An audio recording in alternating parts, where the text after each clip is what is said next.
Hello, hello. Welcome to our first hug of the year. I'm hoping you can hear me and see me well. Um, it's a cold afternoon right here from Boston. Yesterday was colder actually, but it's 39 degrees. So if you're just joining for the first time, welcome. I'm very happy to have you here. Uh, I'm going to be introducing our special guest today, but I'll do that just in a second. Special credits to my team working on the back and making this whole thing possible.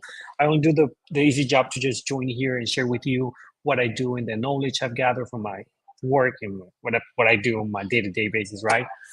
So yeah, this is our first hug of the year. And on this type of events, we want to pick special topics that I think are going to be very valuable for you in terms of marketing, sales, customer service, and topics related to IT integrations. And today we brought one that's going to be very special. It's about integrations. But before we jump into that, I brought a special guest, which is Ryan. Ryan, you join there? Hi, Jose. Thank you so much for the introduction. It's a pleasure to be here accompanying you in such an interesting topic as it is integration. So, thank you for having me. And I'll give you details, everyone, about this lady right here, her experience, what she's been working. She's a wide experience working on CRM. So I'm very happy to have him here. And it's not going to be a monologue. So feel free to pop in. We're going to be looking at the comments and the questions you're doing. So if you have any questions right there, just drop it in the chat and we'll be answering them as they come in, right? So for today, we decided to talk about integration. So right, we're starting the new year. You're planning out your budget and everything, and every initiative that we have from a sales or marketing perspective has to work with data. And if that data is not in one single source of truth, then it doesn't work. So having system and having everything disconnected is something that we face on a day-to-day basis. So we wanted to bring that topic here. And I mean, my name is Jose, right? I work in Triario. We are HubSpot partners. We were one of the first partners to join the program back like 10 years ago. And yeah, I have over 10 years working in sales and marketing. I've worked in retail, consumer goods, tech, software. I'm very tech savvy when it comes to this type of topics. I'm super enthusiastic. I'm a passionate educator. And my work summarizes and translating complex language in layman terms, which means I just my work is making this comprehensible and easy to digest for you. And yeah, I'll pass it over to you, Rand. Thank you. Hello everyone. My name is Ryan, as mentioned before. I'm a North American HubSpot implementation strategist here at Triario. I have a bachelor's degree in international business. I'm a former ex HubSpotter, and I have a big interest in international marketing, project management, and innovation. It's a pleasure to be here again, and pass it back to you, Jose. Yeah, so I mean that's just an understatement. She has a wide experience working with CRMs, and we're happy to have you here because everyone that's joining us probably is working with a CRM. So yeah, that'll be a great topic to talk about when it comes to integrations, right? Because the CRM is the center of it all. So we broke this down into five different pieces. We'll be talking about the problem what brought us here, then what's an integration? We're going to try to put it in very basic layman terms, use examples, and compare it with things that you can actually understand and talk about. We'll be talking about the types of integrations that they are because there are multiple, and we normally go for custom integrations. We want to address something like we want to take over this type of project, but there are actually other options for that. Common mistakes when you are doing your integration projects, and what are the takeaways, the lessons, the things you should take from this session, right? So let's start with the problem. What are these customers facing, and what's the main issue that the roadblocker that we're seeing on this type of projects? Frank, do you want to elaborate around this? Yeah, of course. So it's pretty clear that we as organizations are growing constantly. And as we grow, our digital ecosystem turns increasingly complex since we find ourselves using different systems. And therefore, our data ends up being scattered across multiple applications. So here comes the magic of integrations, right, Jose? Yeah, and I mean, when you have, because you have been working with HubSpot a while, right? And when you were talking about CRMs are only a good tool when it's when you're actually when it's connected to the other parts of your business. That could either be your ERP system, your accounting system, whatever it is, right? So having that information in one place is always very important. And I work here in the US with a bunch of clients in different industries, and when the apps are all over, data is all over, and it just their strategies don't work. But again, you get to that point where you actually want to connect it all. You say, okay, let's face it, I have a disconnection problem. Then you are instantly bombarded with all this uh, terminology that you don't fully understand. So they start talking to you about APIs, API calls, servers, webhooks, and I mean, we already have a lot on our plate, and facing all these new terms and these technical projects for people that are either entrepreneurs or marketing directors that are not developers itself, or IT directors that don't have the knowledge on one specific technology or app that they'll be integrating, then this is something that we definitely want to sort of like make comprehensible, right? So the best way, let's start by defining what integration is, right? To get everyone up to speed. And the best way to describe this is would be saying an integration is a conversation between two systems. The problem is the one speaks English and the other one speaks Japanese. So they both speak different languages, and getting them to talk one another, it's a whole thing, right? So that's where the project is, not only getting them to understand each other, but also sending the information at the right time. And here's a very good example. Now that I have Ryan here, so I figure out I will bring HubSpot as a good example. So we do, you know, we work with CRM projects and we integrate HubSpot with a bunch of different apps. One of the most common one is QuickBooks. So if let's say that you want to integrate your CRM with another tool. For these, in this example, will be QuickBooks, and each of them have an API. They both have an API, and that API is the capacity that they have to send or receive data, right? But remember, HubSpot is sending that data in English, QuickBooks is sending or receiving that data in Japanese. So the only way to get them to speak is to put a piece in the middle that we're going to be calling middleware. I mean, in simple terms, it's a server with a piece of code that is actually taking over the information, transforming to right format, and sending it over to the other system, and going back and forth with the data from one system to the other. And I have a good example. They're a very, very common one here. Let's say that we want to send the contacts from HubSpot to QuickBooks. So you're doing your marketing campaigns, you're bringing all those leads coming in, you're closing those deals, and at some point you just want to bill the client and have all those invoices generating fire from QuickBooks, right? To get that done, the middleware has to pick the name and the last name piece, transform them, and send it over to QuickBooks. Let's say that QuickBooks takes it all as one single field that it's full name. This is just an example, but it normally works like that. So we have to take an invoice is the same thing. Products can be stored in a different way. So pushing over the information from one system to the other, it's a whole technical project, and we need to translate that data. So I know for a fact there's a lot of elements right here. So if you have any questions, feel free to just drop it on the comments, and I'll be very happy to answer any question that comes up. So if you have any question about any of those terms, I'll be explaining each one of those in the following slides. So let's start with the first one, and I'm pretty sure that everyone's familiar with this. I mean, if you work in marketing or in tech, if you have been working with and sales or any applications, probably you have a very good idea of what an API is.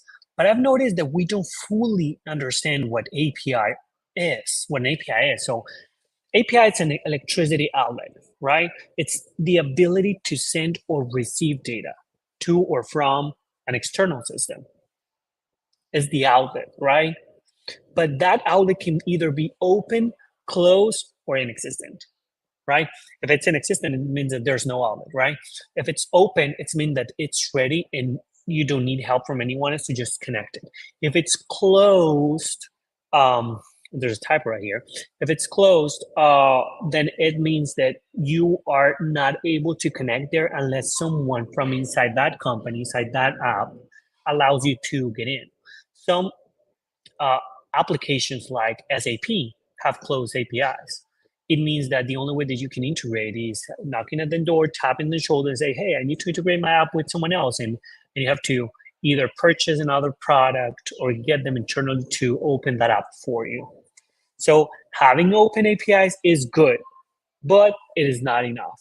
First term right here that we're knocking down is API, the outlet, right? The second one are fields. And fields, the best way to put it is the pieces of data that you want to send over. This is a very basic term, right? We need to send the name, last name, and whatever information from your contacts from one system to the other. And here's the problem. Not all the APIs are making the data that you need available. So I've seen this very many times before. Okay, so the customer comes in. I want to send over my customers and my invoices from one system to the other. I was talking recently to a shipping company, and they say, okay, I want to bring over the inventory from my quoting system onto my CRM, and the API from their system would only send over contacts, and it wouldn't send inventory. So once that happens, you start questioning, uh, will I be able to pull off the system or the process that I want? Did I choose the right tool? So try to map out, imagine the fields and the type of data that you want, and give that information to your agency, provider, developer, so that they're able to go to that API. They go over those fields that you see right there. They'll scroll down and they will be able to read through the data and understand which type of fields will be available or not, right? So second term right here, fields. Now, third one that I want to talk about are webhooks.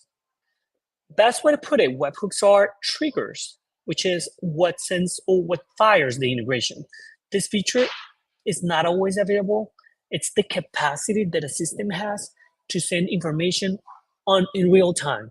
It means, as an example, if I want to send over contacts from HubSpot to QuickBooks, the only way to do it in real time is if HubSpot has webhooks and it is able to fire it every time they're created, just send it over to QuickBooks. If that's not the case, because many times other systems don't have webhooks, then we have to build that system in the middleware and go to that app and look for the data. But I mean, scrolling and looking through that data can be very messy and takes time. It consumes server capacity, and it's scheduled tasks. That means that it can be done every 12 hours, 24 hours. So your data, sometimes some use cases don't allow you to wait that much.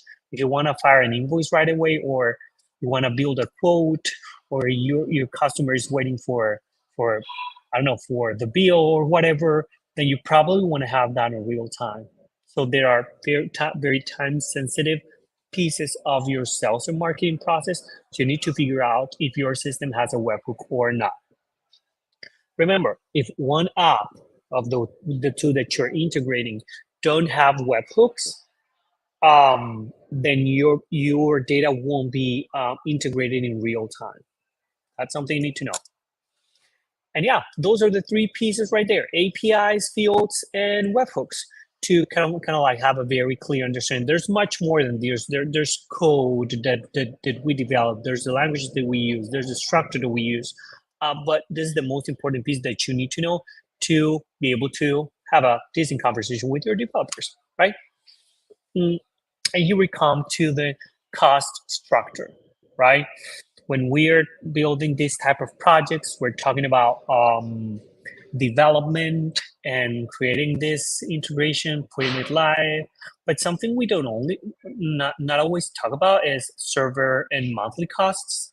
So so yeah, I mean, there's a tech stack cost related to the whole project, and there's also the ongoing support after that's done.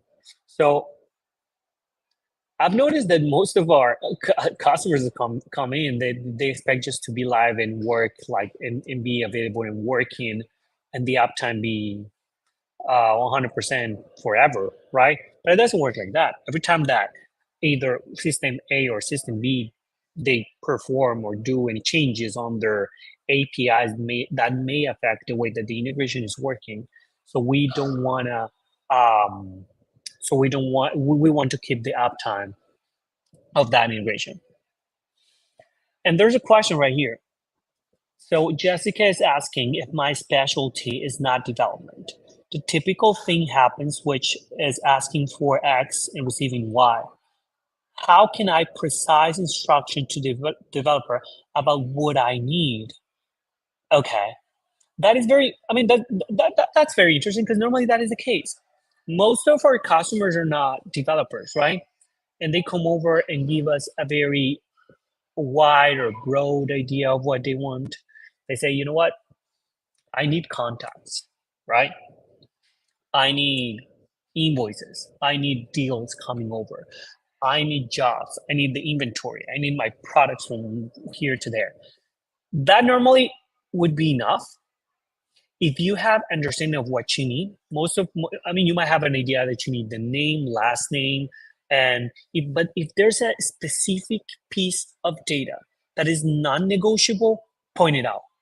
Point it out right away so he's able to go ahead and check the APIs and see if that's available or not.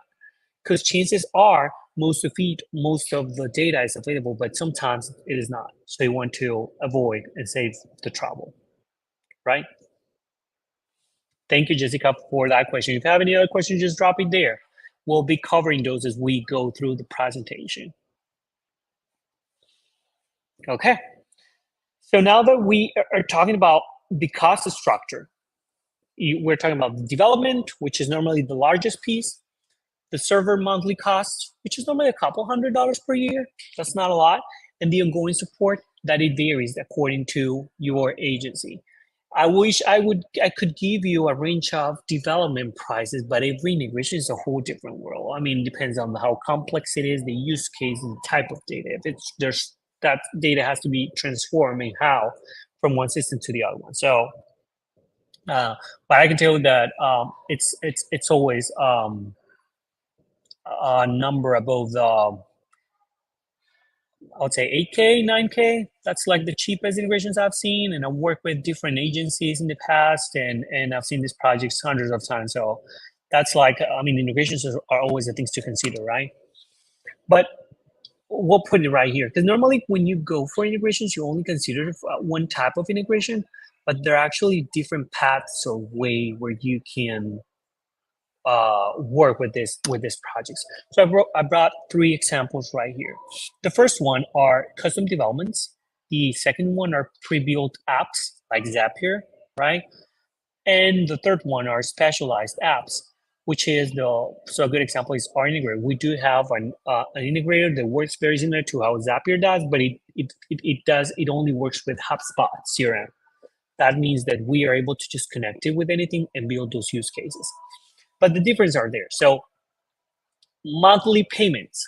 When you are building your custom integration, you have to pay right away, 10K, 20K, 30K to make that happen. And you have to pay upfront. Whereas with Zapier or a tool like our integrator, I mean, from pre-built apps and specialized apps, you only have to pay that on a monthly fee, right? Every time that you want to build these integrations, you might need to transform the data. So going back to the example of HubSpot and QuickBooks, you need to create fields and edit your HubSpot account as well as your QuickBooks account. That normally is something that the developers do for you when you do a custom integrations. If you're working with a pre-built app like Zapier, you have to do it yourself. And yeah, if you're doing with the specialized apps like the integrator, our team is able to go ahead and help you out. So that's it. That's a point to consider. The support is, I would say, the most important piece of this, because when you do a custom integration, you are not always quoted or included the ongoing support. So that is definitely included when you're working with pre-built apps and specialized apps. So that's a good point. It's something you definitely need to watch out for, right? The fourth one is integrate data how when you want it. That means like you need data specific use cases. You need data to go there and verify if the field or the data contains X. And if that's the case, then bring it over, but only bring it like this. But if it already existed, then just update the record and don't create a new one so you don't have duplicated contacts. Things like that that are very specific are only feasible when you're doing custom developments or you're working with the integrator. But pre-built apps are very limited in terms of what they allow you to do. So I mean, you are flexible and you can set it up with a certain degree of flexibility, but very specific use cases are normally a limitation. And the last one is HubSpot property configuration, which is setting up your HubSpot account. That is only that. I mean, you have to do with your developer if they have experience on HubSpot, or you can do through a specialized app where you have a customer service team that is able to jump into your app, into your CRM, and do that for you. So yeah, that's a very wide. So it's not only custom developments. There's also pre-built apps and specialized apps, and those two are very good options when it comes to integration. So always explore that first. And I've talked a bunch, but Brian, your voice is much more suiting to the ear than mine. So I'll pass it over to you, and you can take over this common mistakes piece. Sure. So following through with everything mentioned previously, we've prepared here a list of common mistakes that are presented when dealing with integrations. So first, not choosing a single source of truth. So this means that all of your information and data would not live in a central location, and you're going to have to toggle between different software and applications, which is not convenient for your organization. Second, not considering technical support. Wait, Brian. I want to elaborate on that because that one's a very good one. So I've seen customers come here and say, I have 3 different apps that I need to integrate, right? And I have a very, very good example in my head right now. So they wanted to integrate their orders, right? But orders were on their CRM, on an external quoting tool, and on their ERP system. So they were created on the first one on their external quoting tool, sent over to the ERP, and then from the ERP system sent over to HubSpot, and HubSpot will connect it and go back to the other one. When you are creating those triangles and you're looking for orders in different data, then that that implies that you are not choosing one single source of truth. So normally that single source of truth should be your CRM whenever it's possible, but sometimes the ERP is also a single source of truth for other data pieces. So choose your single source of truth. This is super important. And sorry to interrupt, Brian. Go ahead. No problem. You're totally right. That happens a lot in a lot of organizations. So this is, as said previously, a common mistake that could be avoided if following the instructions of having only one centralized location for all of your information and data. So second common mistake seen in integrations is not considering technical support. So this normally leads to challenges in resolving issues and troubleshooting integrations and having a lot of problems that are not being solved efficiently. So third, regarding this as well, is hiring a supplier with no experience in one of the systems. So you're not going to have support in that specific system. You may present delays, miscommunication, negative integration outcomes, and this will happen due to unfamiliarity with the platform or one of the platforms you are dealing with in these integrations. Fourth, not considering triggers and fields, as mentioned previously by Jose, both triggers and fields are very important to plan in advance of doing an integration, because not having these planned or not having very clear what triggers and fields you need in a certain integration will cause a lot of data discrepancies, synchronization errors, and inadequate mapping between systems. And finally, choosing applications that do not have APIs or cannot be integrated. So this can limit automation possibilities and require manual data transfer, undermining efficiency and scalability in your organization. That is very true. So, Ryan, what would you say is the most critical one based on your experience? Like, what's the one mistake that you always see happening to customers when they're building integrations? Of course. So I think the most critical one is not considering the triggers and fields. And normally, client might think that an integration can happen in a some kind of magical way, and all data will transfer automatically. But they need to know what exactly is the information they need from a certain system to have in their CRM, let's say. And after defining these fields or these properties, it will be much easier to do the integration, and it will be much easier if they know in what exact moment they want this information to be sent from a certain system into the CRM. So I think this is a problem very, very common in a lot of clients while dealing with integrations. Well, I was gonna say the second one, not considering technical support, but after hearing you, I think you're right. I think most of our clients are coming in and they're just expecting it to be magically possible, right? Yeah. I mean, they have APIs. I sit with a client every day, with a new client every day, and they're always like, I need to integrate my system. And I mean, they have open APIs. So, I mean, everything's there. Just check it out and make it happen. I wish it was like that. So just APIs is just one, it's just part of it's just the beginning of the story. But you need to understand if the field that you want is there and the triggers. Or sometimes you don't map it out because most of the times it's something that is very technical and you don't do at that stage of the pre-sale process. But once you jump in and the technical team comes back to you and tells you, you know what, that cannot be integrated in real time, or we can only send information there but don't bring it back, that's a bummer. And you have to find a workaround and to make your project happen. So yeah, that's a very good one. Thank you, Ryan. Mm. And yeah, so we're approaching the end of the of this webinar. If you have any question, just drop the question there, and we'll be answering those as they pop in. And let's talk about our takeaways, which is like the lessons or things we want you to take away from this presentation. Sure. So the most important takeaways are basically the following, as we're seeing on screen. So first, designing your architecture properly. You need to ensure seamless communication between systems. You need to maximize efficiency as much as you can and minimize any potential issues that can arise within this integration. Second, you have to define, as we mentioned before, a single source of truth for all of your data.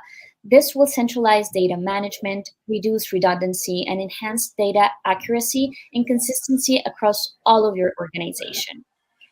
Third, you have to choose a supplier from the partner directory of one of your applications in order to avoid the common mistake of not having everything on the same page and not having a supplier that knows all of the systems you're working with.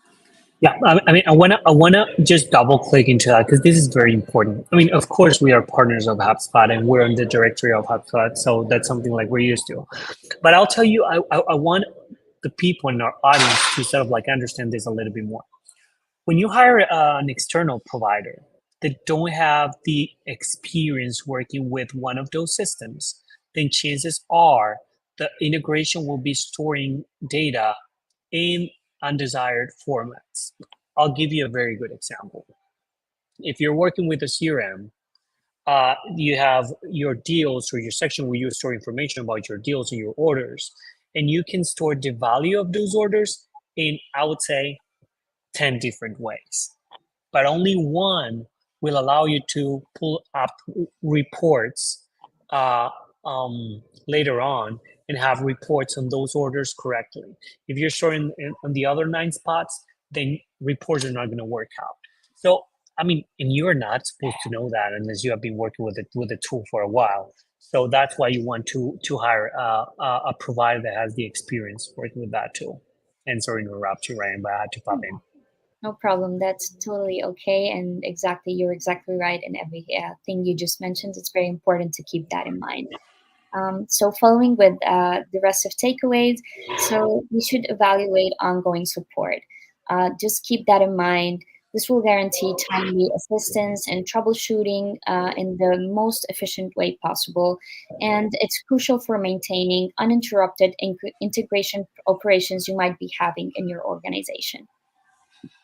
To follow with that, determine use cases. So, as we mentioned previously, fields triggers are very important to keep in mind in advance of doing your integration. So, you need to know what information to send and in which moment to send it. You need to clarify integration requirements, and this will facilitate effective implementation. And last but not least, choosing specialized apps. This is something you need to take into account whenever it's possible. Always prefer specialized apps over the ones that are not, because this will offer tailored solutions and functionalities, potentially streamlining processes and enhancing system performance. So I see we have a question pop up here from Danielle, and it says, "What happened with the future changes, like properties changed, deleted, or something like that? How works the support?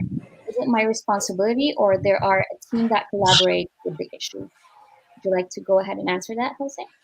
Yeah, I mean, that's a very important question. So remember that when you build an integration, we're building it like a middleware, right? And we're coding in there.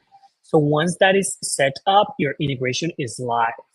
But chances, I mean, it's very common that over time you notice that, hey, you know what? I might not want this to be created at that moment. The trigger shouldn't be this, it should be that. The field shouldn't be A, B, C, but they should be A, B, D instead. And if that, I mean, you should have your provider to come in and do those changes for you. That's why you need support, right? Sometimes that can be included in your contract or not. If you're in pre-built apps, chances are you can do it yourself. Uh, but yeah, I mean that's definitely feasible. But since it's coding, then you want a specialized resource professional to do it for you. So that's a very good question. That's why you need support. So that's another point. It's not only keeping your sister's systems up all the time, but also uh, being able to sort out any inconvenience like this one, like changing fields or triggers. Right? Um, I'm not sure if you cover all of them, Brian, because I have a question for you. Yeah, sure. So, what would be, based in your experience, the worst thing that could happen when you don't follow any of these advices? I would say, when doing a project. Like if you think of a past customer that had a project going really wrong, or a client that came to you with a certain expectations or something that happened. I mean, what's the, because to help this people, help our audience understand a little bit of what could possibly go wrong.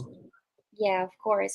So I think you would have total disaster data everywhere. You would not have anything like in an efficient way organized, and you would have to do a lot of work, not only one time but two or three times, and repeating processes, which can take a lot of effort from your organization and a lot of time. And all of this can be saved if you do actually follow like these important takeaways and avoid the common mistakes we mentioned previously.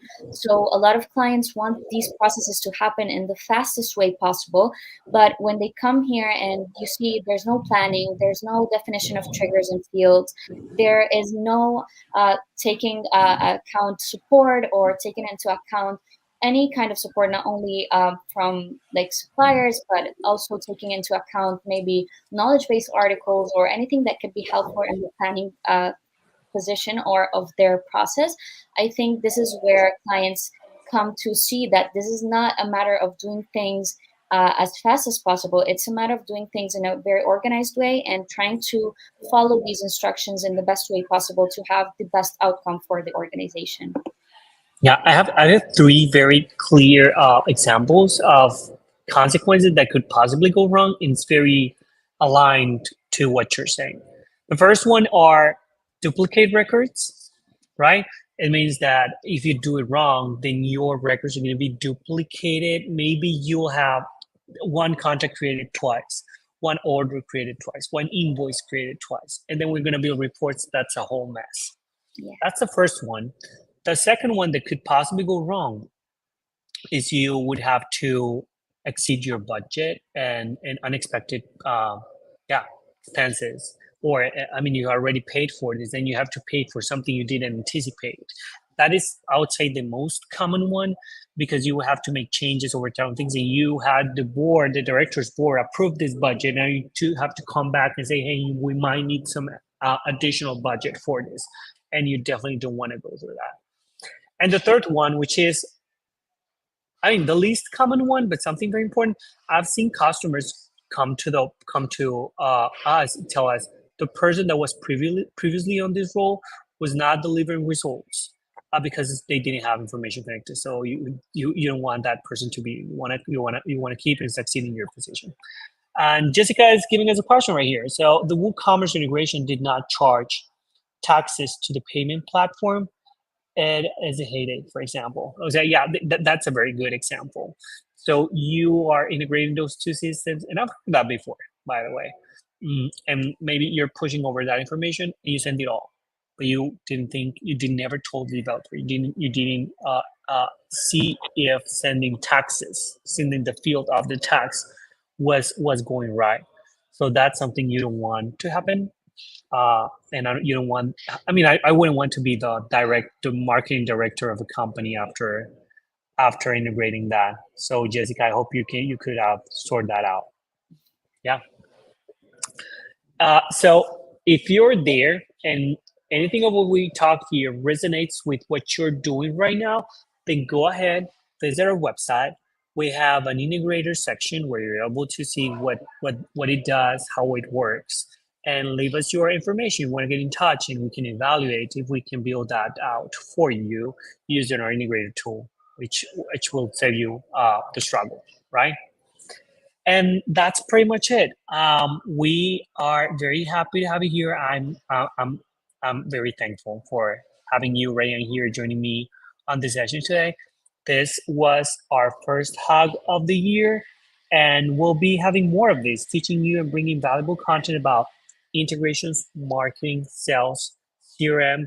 So stick around if you want to learn about this. Also, visit our blog and follow us on social media. We're also always posting content like this.